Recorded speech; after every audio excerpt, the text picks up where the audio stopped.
잠언 3장 1절로 12절까지의 말씀 우리 다 같이 한 목소리로 합독하겠습니다. 내 아들아, 나의 법을 잊어버리지 말고 내 마음으로 나의 명령을 지키라.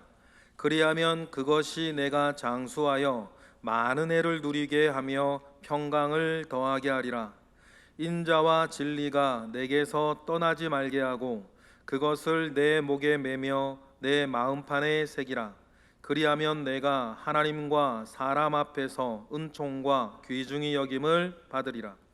너는 마음을 다하여 여호와를 신뢰하고 내 명철을 의지하지 말라. 너는 범사의 그를 인정하라. 그리하면 내 길을 지도하시리라. 스스로 지혜롭게 여기지 말지어다. 여호와를 경외하며 악을 떠날지어다. 이것이 내 몸에 양약이 되어 내 골수를 윤택하게 하리라. 내 재물과 내 소산물의 처음 익은 열매로 여호와를 공경하라. 그리하면 내 창고가 가득히 차고 내 포도즙 틀에 새 포도즙이 넘치리라. 내 아들아, 여호와의 징계를 경히 여기지 말라. 그 꾸지람을 싫어하지 말라. 대저 여호와께서 그 사랑하시는 자를 징계하시기를 마치 아비가 그 기뻐하는 아들을 징계함 같이 하느니라. 아멘. 잠언, 쉬운 말로는 격언, 명언, 이렇게 우리가 기억하면 되겠는데, 세상에 유명한 훌륭한 사람이 이런 명언 남겼고 저런 격언하였다라고 하는 그런 것들을 우리는 책에서도 보고 화장실에 붙어 있는 것도 보고 종종 봅니다. 그런데 그 모든 격언이나 명언이 사람으로 말미암지 않고 하나님으로부터 온 말씀이 있는 줄로 믿습니다. 그것을 다 모아놓은 것이 우리 잠언서 아니겠습니까? 여러분, 그래서 잠언서는 우리가 살아가는 동안에 꼭 기억하고 가지고 있어야 할 하나님으로부터의 귀한 지혜, 살아가는 지혜를 말하는 것입니다. 이 살아가는 지혜의 근본은 여호와를 경외하는 것이라 그랬습니다. 경외한다라고 하는 것은 두 가지 개념이 함께 있어야 합니다. 하나가 빠지면 안 돼요. 하나님을 경외한다는 말은 하나님을 사랑한다. 두 번째는 하나님을 무서워한다. 하나님을 사랑하고 하나님을 무서워할 때 우리는 하나님을 경외한다라고 했는데, 모든 잠언의 기초, 하나님을 경외하는 그 마음 위에서 어떻게 우리가 살아가야 할 것인지에 대한 이야기, 삶의 지혜를 나누는 것이 우리는 잠언이라 했습니다. 그래서 오늘 말씀도 그 하나님의 그 잠언이 우리에게 말하는 크게 5가지, 지키고 새기고 하지 말고 공경하고 징계를 중히 여기라 라고 하는 이 큰 5가지의 잠언을 우리가 오늘 읽으면서, 읽으면 아시는 거죠? 그런데 정말 이렇게 살아서 이 말씀대로 이루어진 사람이 성경에 어디에 누가 있을까 한번 찾아보는 것으로 오늘 말씀을 이어가고자 합니다. 첫 번째, 내 아들이라 그러죠. 하나님은 우리 아버지시니까 이렇게 말씀하세요. 1절 읽어볼까요? 시작. 내 아들아, 나의 법을 잊어버리지 말고 내 마음으로 나의 명령을 지키라, 이렇게 말씀하십니다. 이러한 일들이 저와 여러분에게 있기를 바랍니다. 그러면 늘 하나님의 법을 잊지 아니하고 마음에서부터 그 하나님의 말씀의 법을 늘 지키며 사는 사람, 그 사람이 되어야겠죠. 그런 사람은 어떻게 되어진다? 2절 시작. 그리하면 그것이 내가 장수하여 많은 해를 누리게 하며 평강을 더하게 할 것이다, 이렇게 이야기를 합니다. 성경에서 정말 하나님의 말씀을 늘 기억하고 지키며 살아서 정말 다툼과 갈등과 늘 투쟁 가운데 살았어야 할 사람인데, 사실은 하나님의 말씀의 법을 마음으로 잊지 아니하고 버리지 아니하여서 늘 자기의 선택의 순간, 결정의 순간에 늘 하나님의 말씀을 자기의 유불리를 떠나 하나님의 말씀으로 이렇게 자기의 하나님의 말씀, 자기에게는 하나님의 말씀을 지켜나간 사람들이 성경에 많아요. 그래서 갈등과 다툼 속에 빠져 있어야 할 사람인데 거기에서부터 벗어나서 평강 가운데에 여러분 시대를, 황금 시대를 열었던 사람들이 성경에 많이 있죠. 그 대표적인 사람이 다윗이에요. 여러분 다윗 주변에 있는 많은 사람들, 다윗이 한참 사울 왕에게로부터 도망을 다닐 때에, 무려 도망을 다닐 때 더 이상 도망 다닐 곳이 없을 정도였어요. 이스라엘 땅이 그렇게 팔레스타인 지역이 넓지 않거든요. 우리나라 강원도만한 지역인데 그 지역에서 여러분 다윗이 무려 왕의 집요한 추적을 피해서 13년 동안 도망 다니는 거 아닙니까? 심지어는 더 이상 도망 다닐 수 없는 지경까지 왔어요. 왜냐하면 사울 왕이 다윗을 만났는데도 자기한테 신고 안 하는 사람들은 제사장부터 누구까지 한 명도 남기지 아니하고 다 죽이기 시작했거든요. 그러니까 다윗이 더 이상 어디 갈 수가 없어요. 자칫 자기 잘못 만났다가 그 사람 죽을 수도 있는 것이고, 누구들 만나더라도 무서워서라도 사울 왕에게 신고를 하니 다윗이 더 이상 이 팔레스타인 지역에서 살 수가 없어서 사울 왕의 그 통치가 미치지 아니하는 지역까지 도망가잖아요. 블레셋 땅까지. 그러면 블레셋 땅은 어이구 어서 와라 받아주나요? 블레셋 입장에서는 골리앗 때부터 시작해서 이 다윗은 철천지 원수였는데, 오죽하면 다윗이 말입니다.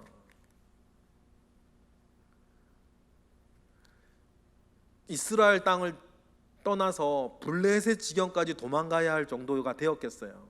그때 여러분 잘 아시죠? 그때 다윗이 살아남으려고 어떻게 합니까? 미친 사람 노릇을 하잖아요. 침 질질 흘려가면서. 그러니까 블레셋 왕이 뭐라 그래요? 그런 미친 다윗을, 미친 척하고 있는 다윗을 끌고 오니까 블레셋 왕이 그러잖아요. 야, 우리나라에 미친놈이 부족해서 저 미친놈 나한테 끌고 왔냐?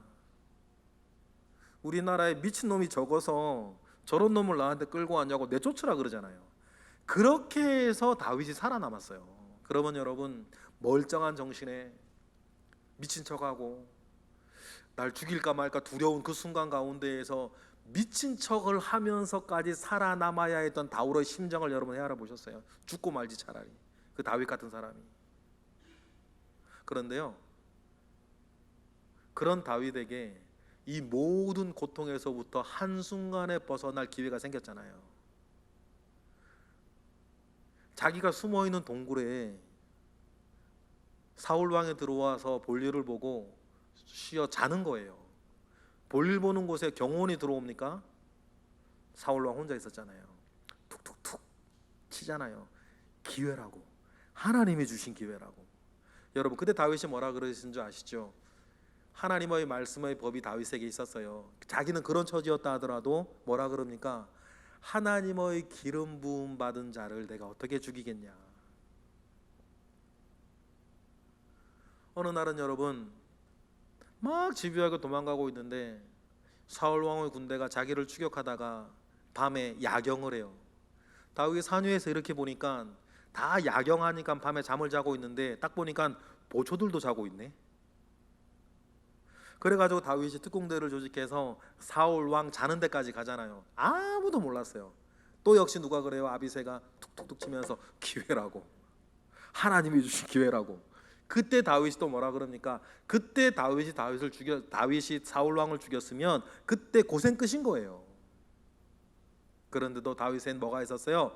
마음에 하나님의 말씀이 있었어요. 어찌 여호와의 기름 부음 다 받은 자를 내가 해야겠는가? 여러분 굉장히 중요한 얘기입니다. 작게는 우리가 함부로 교회나 목회자들에 대해서 이런저런 얘기 안 하는 것이 중요하고, 크게는 뭐예요?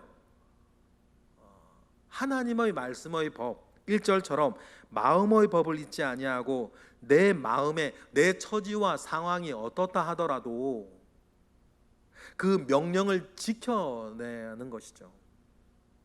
그래서 그때도 다윗이 사울 왕을 죽이지 않습니다. 그러면 여러분 우리가 바라는 것처럼 그러면 사울 왕이 감동해서 더 이상 다윗을 안 쫓으면 얼마나 좋겠어. 그런데 그때 잠깐 사울 왕이 말이죠. 내 아들아 미안하다 하고 가서 또 쫓아다니는 거 아니에요. 추격해 다니는 거 아니에요. 그런데 그때 다윗의 그 마음이 얼마나 진심이었냐면요, 사울 왕이 말입니다 블레셋에게 죽습니다. 죽는 장면에요, 사울 왕의 자기가 이제 죽을 때가 됐다는 걸 알아요. 부상도 많이 당하고 몸도 너무 아파서 자기 옆에 있는 무기 드는 소년에게 뭐라 그래요? 내가 저 이방인에게 수치를 당하고 싶지 않으니까 네가 나를 죽여달라 그래요. 사울 왕이 그러죠. 그때 무기 들었던 소년이 말입니다, 주저주저해서 왕을 어떻게 죽이겠어요? 못 죽이고 있어요. 그러니까 사울 왕이 어떻게 해요?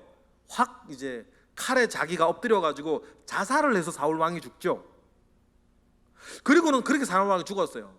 문제는 뭐예요? 이 소년이에요. 나 이제 어떡하지? 이 소년이 머리가 잘 돌아갔던 사람인 것 같아요. 이 소식을 빨리 다윗에게 알려야겠다. 그럼 다윗이 왕이 되는 거니까. 그리고는 소년이 다윗에게 갑니다. 그리고는 사울 왕이 죽었다 그래요. 그럼 다윗이 야 너는 사울 왕이 죽은 걸 어떻게 알았냐? 그러니까 소년이 말을 해요. 사울 왕이 너무 힘들고 어려워서 나에게 죽여달라고 했다. 이방인에게 수치를 당하지 않도록 나에게 죽여달라 그러고 했다. 여기까지 말하면 얼마나 좋아. 자기 공을 좀 세우고 싶어가지고 그래서 내가 어쩔 수 없이 죽였습니다. 이 소년이 거짓말을 한 거예요. 그 얘기를 듣고 다윗이 어떻게 했을까요? 잘했다. 그러면 얼마나 소년의 입장에서 좋았겠냐마는 다윗이 이렇게 말을 합니다. 사무엘하 1장 14절 보실까요? 시작. 다윗이 그에게 이르되 내가 어찌하여 손을 들어 여호와의 기름 부음 받은 자를 죽이기를 두려워하지 아니하였느냐 하고 15절. 다윗이 청년 중 한 사람을 불러 이르되 가까이 가서 그를 죽이라 하매 그가 침에 곧 죽으니라. 그래서 그 소년이 죽어요. 다윗에게는요 굉장히 중요한 순간이었습니다. 자기가 왕이 되는 순간이었어요. 자기에게 손묻히지 아니하고. 그런데 그 어떻게 보면 좋은 중요한 누가 말한 별의 순간 아닙니까? 별의 순간 맞죠? 정치인들이 요즘 얘기하는 별의 순간이 별이 되는 순간이잖아요. 그런데 그 순간에도 말이에요, 다윗은요 하나님의 자기 마음속에 있는 하나님의 말씀을 지켜요. 다윗이 그렇게 살아왔던 것처럼 네가 어떻게 여호와의 기름 부음 받은 자를 죽이는 것을 두려워하지 아니하고 그를 죽였느냐 하고 그 소년을 죽이는 것, 이것이 다윗의 진심이었어요. 그러면 여러분 이것이 말입니다, 다윗이 왜 이렇게 했냐면 하나님의 법을 잊지 아니하고 내 마음과 나의 명령, 하나님의 명령을 잊지 아니하고 자기가 별이 되는 순간에도 좋아가지고 막 그러는 게 아니라 힘들 때 미친 척하며 돌아다녀야 했을 때나 자기가 별이 되는 순간에도 다윗은 뭐를 먼저 생각하는 사람이었어요? 자기의 가슴 속에 있는 하나님의 말씀을 먼저 생각하는 사람이었어요. 그러니 2절 말씀처럼 네가 장수하고, 다윗이 40년을 다스리지 않습니까? 당시 평균 수명이 40이 안 돼요. 그런데 다윗은 40년을 다스리고 이제 유다 지파가 정권을 잡으면서 그 베냐민 지파와 엄청난 갈등과 전쟁을 일으키고 나라는 양분될 수 있는 상황이었음에도 불구하고 다윗은 언제나 자기를 죽이려고 했던 그 사울 왕과 그 사람들을 측은히 여기며 그를 위한 결정들, 그 사람들을 위한 결정들을 계속해요. 우리나라 대통령들이 그럼 얼마나 좋을까? 우리나라 대통령들이 정권 잡고 나서 다윗처럼 하면 얼마나 좋을까? 내가 한 명 특별히 한두 명을 두고 얘기하는 것 아니에요. 노무현 대통령이 왜 자살했습니까? 그 두 대통령이 둘 다 왜 감옥에 갔습니까? 지금은 또 문재인 대통령은 또 위험하다는 얘기를 사람들이 왜 합니까? 그러면 여러분 자기를 지지하고 자기 편 들어주는 사람들은 좋아하겠지. 그런데 중요한 건 하나는 뭐예요? 이 땅에 평강은 없는 거예요. 그런데 다윗은 그렇게 하지 않았습니다. 적폐청산하려고 그러면 다윗처럼 할 게 많은 사람이 어디 있어요? 자기 만나는 사람들 모두 죽였는데 다 사울 왕은. 그래도 다윗은 자신이 지키던 무엇인가가 있었어요. 그러니 다윗 왕 때에 정말 나라가 두동강이 나야 할 상황인데도 불구하고 나라가 두동강 나지 아니하고 평강을 이루어가는 것 아닙니까? 다윗의 손자 때의 나라가 두동강이 나죠. 왜냐하면 다윗의 손자 르호보암은 다윗처럼 하지 않았거든요. 그러면 여러분 보시다. 오늘 우리가 잠언 1, 2절 말씀, 나의 법을 잊지 말고 내 마음으로 그 명령을 지켜 언제나 살아가면, 너의 유불리를 떠나 마음 가운데 하나님의 말씀을 붙잡고 살아가면 네가 이 땅에 장수하고 너와 너 주변이 평강하리라. 이 잠언을 저와 여러분 오늘 가지시기를 바라요. 다윗이 그런 사람이었죠. 두 번째는 색이라 그럽니다. 첫 번째가 지키라 그런 것이었다면 두 번째는 색이래요. 뭘 색이라 그럽니까? 3절 읽어볼까요? 시작. 인자와 진리가 내게서 떠나지 말게 하고 그것을 내 목에 매며 내 마음판에 새기고 살아라. 하나님의 인자하심과 하나님의 진리가 늘 너의 마음판에 명찰처럼 있어서 늘 그대로 사랑과 섬김과 진리 가운데에서 늘 옳은 일을 하며 늘 나를 위한 결정이 아니라 사람을 위한, 다른 사람을 위한 결정을 하며 늘 살아갈 때에, 그렇게 마음판에 새기고 살아갈 때에 그에게 주시는 사는, 그렇게 살아가는 삶의 지혜를 가지고 있는 사람에게 하나님이 준 두 번째 그 축복이 뭐예요? 4절에 네 번째 절에 보니까 다 같이 읽어볼까요? 시작. 그리하면 내가 하나님과 사람 앞에서 은총과 귀중히 여김을 받을 것이다. 하나님과 사람 앞에서 은총과 귀중히 여김을 받을 것이라. 성경에 정말 하나님의 인애와 하나님의 진리로 나 아닌 다른 사람을 섬기며 이렇게 살아갔을 때에 하나님과 사람 앞에서 정말 귀중히 여김을 받았던 많은 사람들이 성경에 등장합니다. 선진들이 이로써 증거를 얻었다 그러지 않았습니까? 그 중에 한 사람이요, 제가 이 시간 말씀드리고 싶은 건 모압 여자 룻이에요. 여러분 룻의 이야기를 잘 알지 않습니까? 룻은 시어머니 나오미가 그러했던 것처럼 룻도 여러분 자기를 위한 결정을 내리지 않아요. 시어머니를 위한 결정을 내리며 살았죠. 그래서 자기로는 아무 아는 사람도 없는 이스라엘 땅까지 왔습니다. 이스라엘 땅까지 오면 그럼 집이라도 있고 땅이라도 있나, 그렇지 않았어요. 시어머니 복양하기 위해서 자기가 동양 구걸하며 살아야 했습니다. 젊은 여자가 말이에요. 룻이 말이죠. 사람들이 다 보고 알겠죠. 저 여자 왜 따라왔을까? 시어머니 나오미 따라와서 베들레헴에 오면 뭐라도 번듯해서 살만하고 뭐라도 있어서 뭐가 보장이 되고 뭐 먹기라도 하고 뭐 생계라도 유지가 된다면, 그러면 룻 저 여자는 모압 땅에 돌아가도 뭐 사람이 없나 봐, 아는 사람도 없고 뭐 의지할 데가 없어서 이까지 따라왔나 보지, 그렇게 사람들이 생각할 건데 그렇지 않았거든요.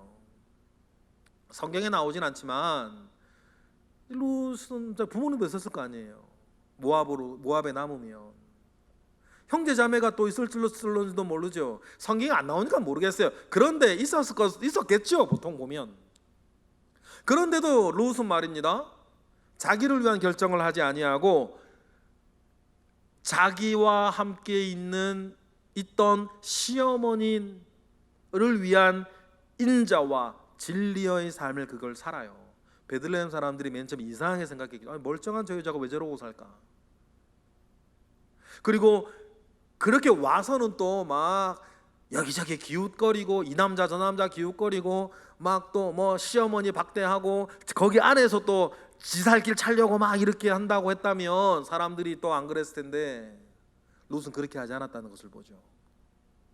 그리고 룻에게 결정적인 순간이 찾아오지 않습니까? 그런 룻을 보면서 보아스가 이렇게 말하는 것 아니에요. 룻기 3장 10절 볼까요? 시작. 보아스에 그가 말하는 거죠. 시작. 그가 이르되 내 딸아 여호와께서 내게 복 주시기를 원하노라. 내가 가난하건 부하건 젊은 자를 따르지 아니하였으니 내가 베푼 인애가 처음보다 나중이 더하도다. 그러면서 11절, 그리고 이제 내 따라 두려워하지 말라. 내가 내 말대로 내게 다 행하리라. 네가 현숙한 여자인 줄을 나와 성읍 백성이 다 아느니라. 할렐루야. 여러분, 이게 중요해요. 그래, 하수들이나 자기 자랑하죠. 여러분, 저도 그렇고 여러분도 그렇고 하수가 되지 않았으면 좋겠어요. 하수들이나 자기 자랑하지, 상수들은 남이 자랑해 주는 거지. 오죽 자기한테 자신감이 없으면 자기가 자기 자랑하고 다녀요. 자랑은 여러분 다른 사람들이 해주는 것 아닙니까? 그래야 진짜 자랑이 되겠죠? 그런데요, 보아스가 룻에게 말합니다. 나와 이 성읍 사람들이 다 아느니라. 여러분, 이렇게 해서 여러분 룻의 인생이 바뀌잖아요. 룻의 인생이 완전히 바뀌어버립니다. 그러니 여러분, 사는 지혜를 전하는 잠언서에서 그리하면 네가 하나님과 사람 앞에서 은총과 귀중히 여김을 받을 것이니라. 여러분, 이 말씀 여러분의 것으로 가지고 여러분 사시기를 바랍니다. 여러분, 뭐 신경 쓰지 마세요. 우리 3절 말씀처럼 인자와 진리가 우리에게서 떠나지 아니하고 늘 내가 마음판에 새기며 이렇게 살면 여러분, 말씀처럼 하나님과 사람 앞에서 은총과 귀중히 여김을 받으며 살게 될 것이다 라고 한 이 말씀을 내 것으로 훅 가지고 살면 되는 거죠. 거기에 다른 주판을 튕기지 아니하고 순전한 믿음 가운데에 이렇게 살아가는 것이 저와 여러분에게 매우 중요하겠습니다. 지키라, 새기라 다음에 5절부터 8절은 하나의 통으로 보겠습니다. 하지 마라 하는 것이죠. 뭘 하지 마라 그러냐면 너의 명철을 의지하지 말아라. 스스로 지혜롭게 여기지 말아라. 같은 말이죠. 5절 읽어볼까요? 시작. 너는 마음을 다하여 여호와를 신뢰하고 내 명철을 의지하지 말라. 그럼 어떻게 한다 그러십니까? 6절. 너는 범사에 그를 인정하라. 그리하면 내 길을 지도하시리라. 이렇게 해라, 저렇게 해라. 하나님이 그 길을 다 지도하신다. 그러니 뭐 하지 말아라? 너의 명철을 의지하지 말라라고 이야기를 하십니다. 이렇게 살았던 사람이 성경에도 많이 있는데 이 시간에 누구를 예를 들어 볼까 하다가 생각해낸 사람이 기드온이에요. 기드온은 겁쟁이였습니다. 군사들이 모였어요. 이렇게 저렇게 해서 하나님 300명 딸랑 남기셨죠. 300명만 딸랑 남기고 그 아멜렉과 싸우려고 하는데 기드온의 이 명철, 특히 겁이 많았던 기드온의 명철을 생각하면 이건 할 수 있는 게 아니에요. 하면 안 되는 거죠. 300명 데리고 어떻게 바다의 모래 같은 그 아멜렉 군대와 가서 싸우겠습니까?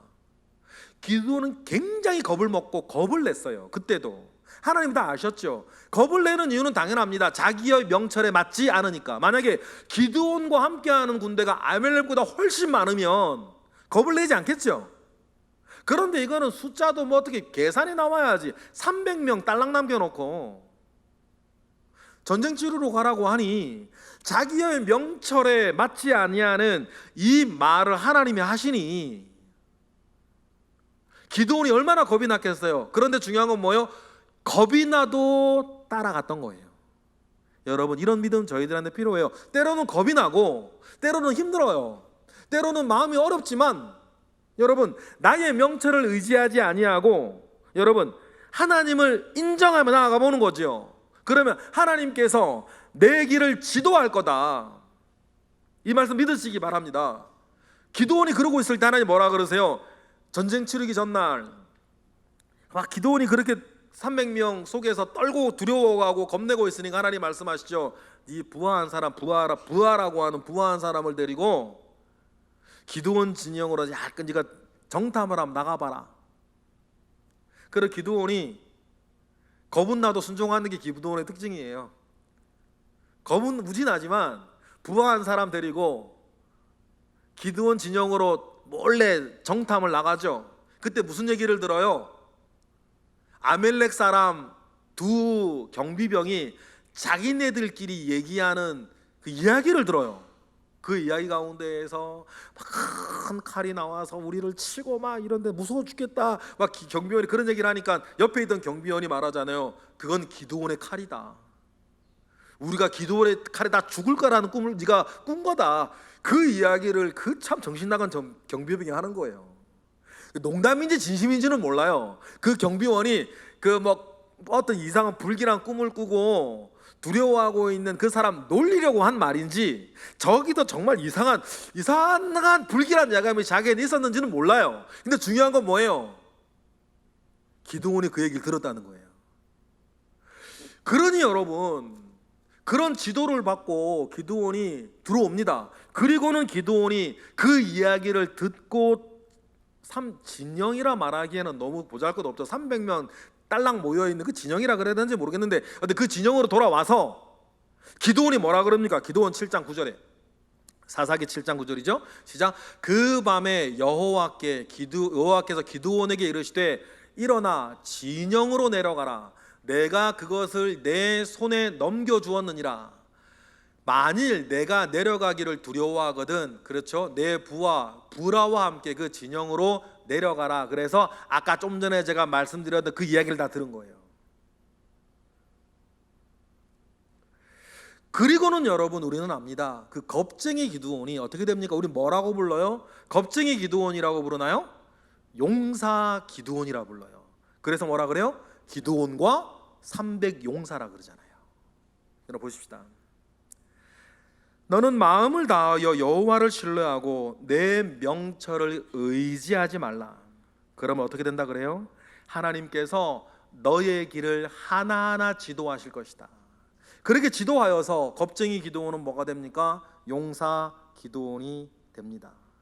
이것이 여러분 내 몸에 양약이 되어 내 골수를 윤택하게 할 것이라고 7절 8절에 계속해서 말을 해요. 여러분 그렇습니다. 역사를 연구하는 사람들은 실질적으로 이스라엘의 첫 번째 왕은 사울이 아니라 기드온이었다 말하는 사람들이 있습니다. 이 아멜렉을 물리친 뒤에 이 모든 이스라엘 사람들이 와서 기드온에게 뭐라 그러냐면 네가 우리의 왕이 되라 그래요. 그런데요, 그때 기드온이 이스라엘의 왕 되는 것을 거절합니다. 이것이 기드온의 역사적인 평가에 대한 약점이기도 한데, 말로는 왕이 된 것을 거절하지만 실제적으로는 기드온은 왕처럼 살아요. 그 이후에는 이 왕자를 놓고 기드온의 아들들이 싸울 정도죠. 그래서 기드온의 가정이 이렇게 무너집니다. 그러면 그것은 뭐 기드온 이후의 일이라고 보고 기드온만을 놓고 봅시다. 여호와의 지도를 받아 자기의 삶을 살았을 때에 내 몸에 양약이 되고 내 골수를 윤택하게 하여서 실제적으로 많은 역사가들이 이스라엘의 첫 번째 왕은 사울이 아니라 기드온이라 말해도 된다. 그런데 기드온을 첫 번째 왕이라 말하지는 않죠. 뭐를 받지 않았으니까? 기름 부음을 받지는 않았으니까. 그렇지만 역할로는 기드온이 이스라엘의 첫 번째 왕이라고 말하는 데에는 아무 이견이 없어요. 그러면 여러분 봅시다.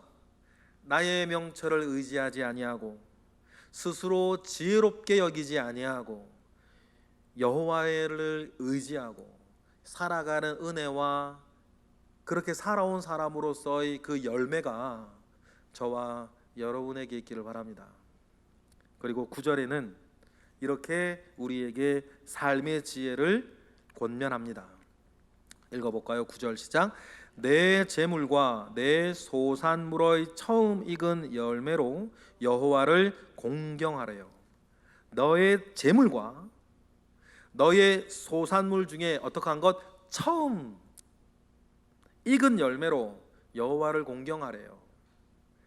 그리하면 여러분 어떻게 된다고 합니까? 10절 시작. 그리하면 내 창고가 가득히 차고 내 포도즙 틀에 새 포도즙이 넘칠 것이다.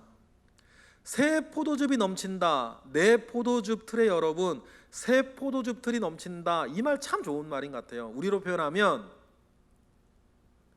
다음 날 월급 받을 때까지 이전 달 월급이 남아있다는 뜻이거든요.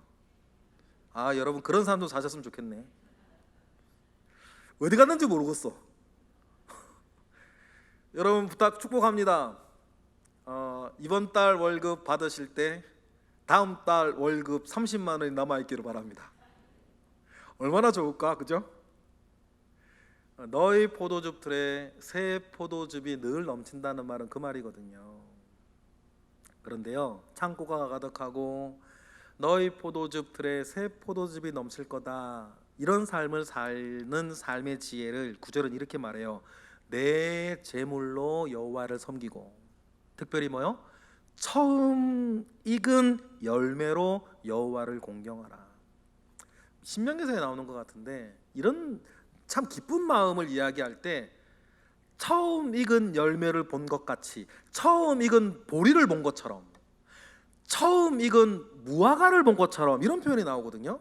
여러분 수확기가 있지 않습니까? 늘 1년 동안 수고했어요. 그런데 여러분 생각해 보세요. 처음 익은 보리를 딱 봤어요. 노랗게 변한, 빨갛게 익은 처음 무화과 익은 걸 처음 딱 봤어요. 얼마나 농부가 기쁘겠어요. 그 마음으로, 그것으로 여호와를 섬기면 하나님께서 차고 넘치는 은혜를 주실 거다. 여러분 그렇게 말씀하시죠. 이 말씀 믿고 가져가시기를 바랍니다. 구약의 오병이어라 일컬어지는 사건들이 몇 개가 있는데, 수냄 여인, 여러 가지 기름이 끊어지지 않은 일들이라든지, 구약의 오병이어라고 일컬어지는 사건들이 되게 많이 있는데요. 그 중에서 영락 없는 구약의 오병이어 사건이 하나 있어요. 똑같이 보리떡이 등장하는 사건이죠. 엘리야 시대 때예요. 길갈에 가뭄이 들어서 모든 사람들이 막 굶어 죽는 어려운 때였습니다. 심지어는 엘리사 때 엘리사를 중심으로 선지자가 되겠다라고 하는 예비 선지자들이 모여서 마치 신학교를 다니듯이 선지자 학교를 운영을 엘리사는 했었죠. 그런데 길갈에 가뭄이 들고 흉년이 들었는데 먹을 것이 어디 있겠어요. 그래서 그 신학생들 밥해 주려고 주사병쯤 되겠죠. 그 사람 풀을 막 뜯어가지고 풀죽을 끓이는데, 심지어는 그 풀죽 안에 뭐가 들어가냐면 자기도 몰랐겠죠. 독초가 들어가잖아요.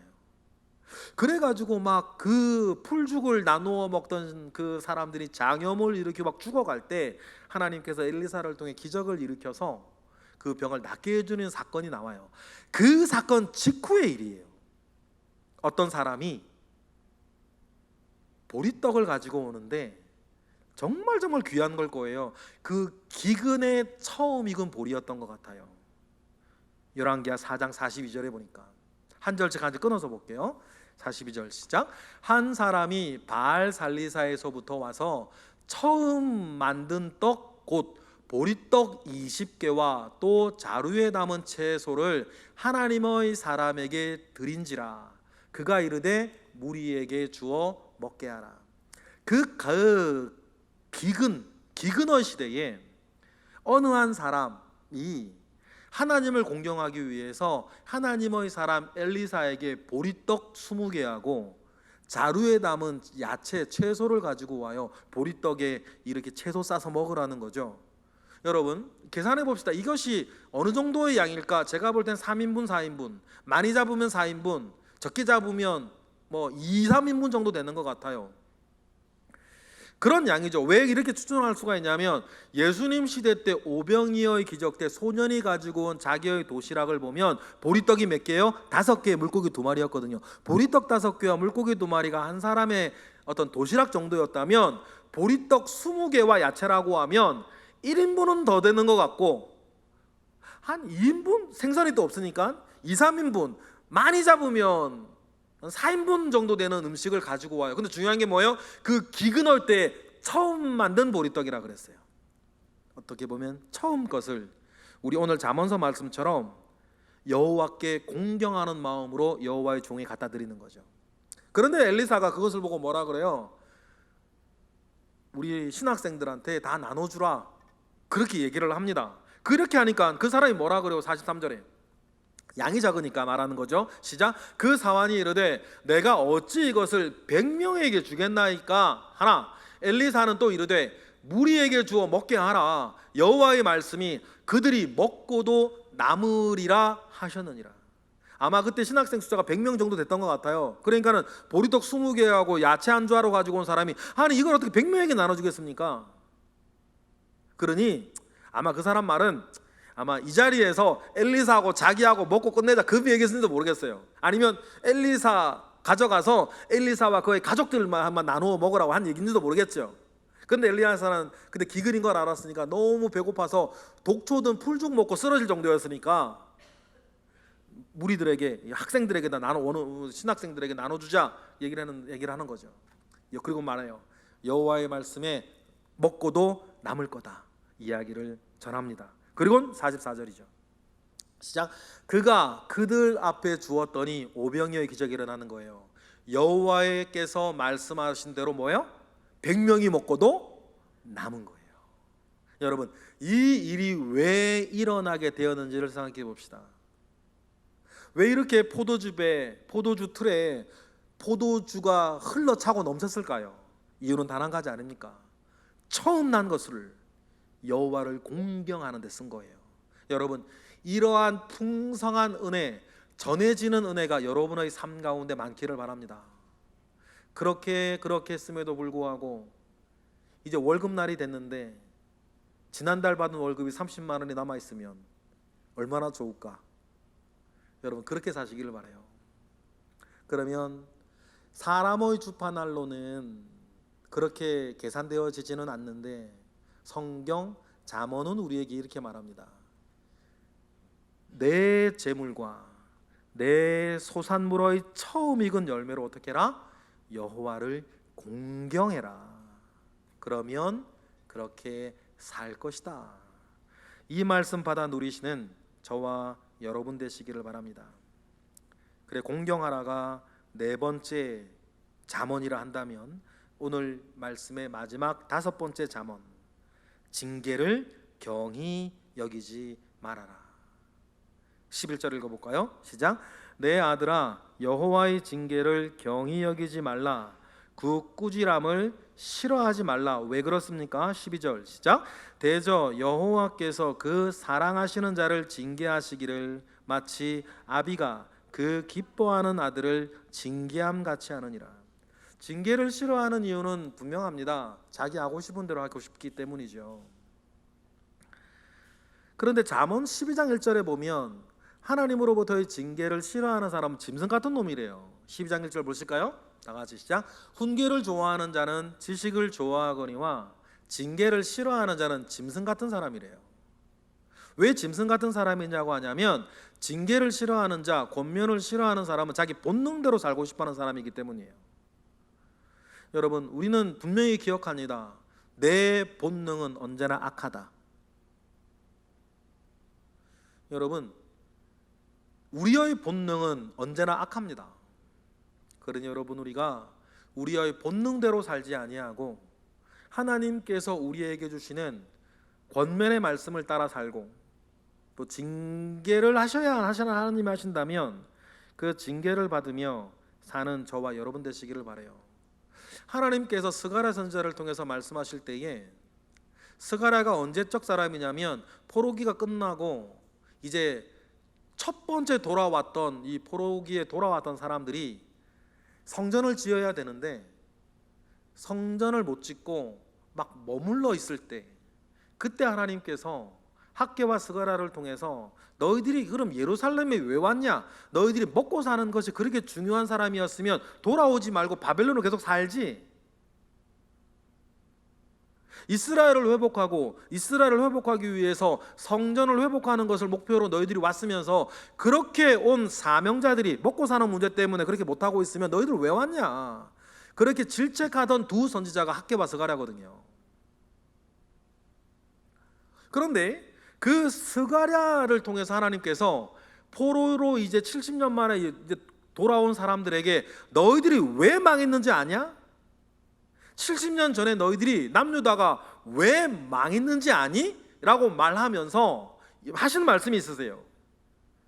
스가랴 7장 9절에 보니까 읽어볼까요? 시작. 만군의 여호와가 이같이 말하시어 이르시기를 너희는 진실한 재판을 행하며 서로 인애와 긍휼을 베풀며 과부와 고아와 나그네와 궁핍한 자를 압제하지 말라. 서로 회하려고 마음에 도모하지 말라고 하나님께서 그렇게 말을 해왔다. 권면해 왔는데, 그런데 그들은 어떻게 했다? 11절 그들이 듣기를 싫어하여 등을 돌리며 듣지 아니하려고 귀를 막으며 12절 마음을 금강석 같이 하여 율법과 만군의 여호와가 그의 영으로 옛 선지자를 통하여 전한 말을 듣지 아니함으로 큰 진노가 만군의 여호와께로부터 나왔도다. 13절 내가 불러도 그들이 듣지 아니한 것처럼 그들이 불러도 내가 듣지 아니하리라. 만군의 여호와가 이렇게 말하였었다. 이래서 남유다가 망했다. 지금 내가 하는 말도 너희들이 듣기 싫을 거다. 지금 먹고 살기 바빠 죽겠는데 한가로이 우리 보고 생계를 위해 그렇게 몰두하지 말고 성전을 지으라고 말을 하니 너희들이 얼마나 듣기 싫겠냐. 그렇죠? 얼마나 듣기 싫겠냐.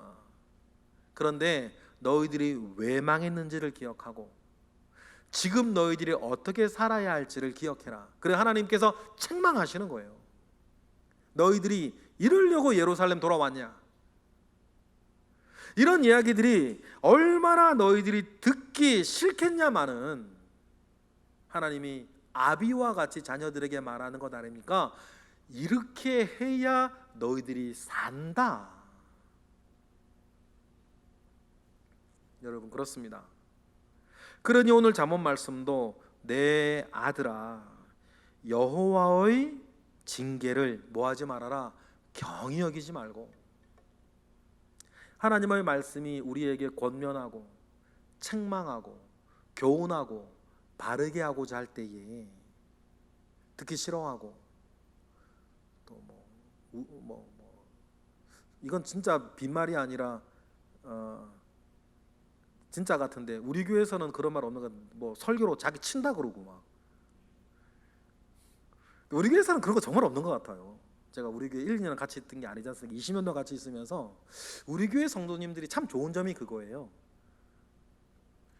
예를 들어 저한테도 말씀이 너무 엄격해요 그런 얘기는 하셔도 말씀으로 저 목사님 나를 치시네 이런 얘기는 안 하고 우리 교회는 그런 건 안 하는 교회예요. 성도님들 그거 잘 아시죠? 그리고 우리 성도님들이 참 좋은 점이 뭐냐면요, 이건 정말 칭찬드리는 건데요, 우리 교회 성도님들의 가장 큰 장점이 뭐냐면 말씀은 말씀으로 받으시는 거예요. 이건 우리 교회가 앞으로도 정말 지켜나가야 할 우리 교회의 중요한 가치거든요. 전하는 자도 그렇게 전하고 듣는 이도 그렇게 받는 거. 그리고 여러분도 들어보셨잖아요. 어디 가서나 말씀으로 자기를 친대느니 한대느니 정말 쳤는지 듣는 사람이 그게 들었는지 모르겠어요. 그건 알 수 없는 거니까 우리는. 그런데 하나님의 말씀이 전해지는 상황에서 감히 그런 말씀이 오가는 일들이 우리 교회는 없다는 거죠. 앞으로도 우리 교회가 정말 지켜나가야 할 우리 교회의 중요한 가치, 우리 교회가 무엇이 좋은 교회인지, 얼마나 좋은 교회고 우리 교회가 무엇이 좋은 교회인지 얼마나는 빼고 일단 우리 교회가 무엇이 좋은 교회인지 우리 교회를 다니는 사람들은 잘 모르고 있는 우리 교회의 그 중요한 가치들이 있어요. 지금 그 중에 하나가 지금 이 말씀드려요. 말씀은 말씀으로 전하고 말씀은 말씀으로 받는다. 이 평범하고 당연한 이야기가 여러분 우리 시대에는 잘 되어지지 않거든요. 그러니 여러분 그런 우리 교회의 좋은 토양 위에서 이 말씀도 받으시기를 바라요. 하나님이 우리의 아버지이신 하나님이 말씀하십니다. 내 아들아, 여호와의 징계를 경히 여기지 말라. 그 꾸지람도 싫어하지 말라. 그 말씀이 우리에게 주어질 때 그 말씀을 말씀으로 받고 말씀으로 받아 사는 지혜를 받아 누리시는 저와 여러분 되시기를 바랍니다. 오늘 우리가 읽은 말씀에는 중요한 5개의 동사가 나옵니다. 첫 번째 뭡니까? 1절에 지키라, 3절에 새기라, 5절부터 8절에 하지 마라, 9절에 공경하라, 11절에 경히 여기지 말라. 여러분, 이 5가지의 단어를 여러분 오늘 우리는 꼭 기억하고 이 말씀대로 살았던 사람들이 그들의 생애 가운데 받았던 축복을 우리가 기억하며, 여러분 저도 여러분들도 이 말씀의 잠언, 이 지혜대로 살아 저와 여러분의 삶에도 하나님이 주시는 풍성한 은혜와 축복이 있기를 주님의 이름으로 축복합니다. 기도하겠습니다. 할렐루야. 하나님, 감사와 영광을 올려드립니다. 하나님 아버지로부터 말미암은 선한 말씀들 우리에게 있습니다. 이 말씀 받고 이 말씀 가지고 지키며 새기며 절제하며 공경하며 중히 여기며 살아가는 은혜가 우리 모든 이들 가운데에 있게 하옵소서. 예수 그리스도의 이름으로 기도드렸나이다. 아멘.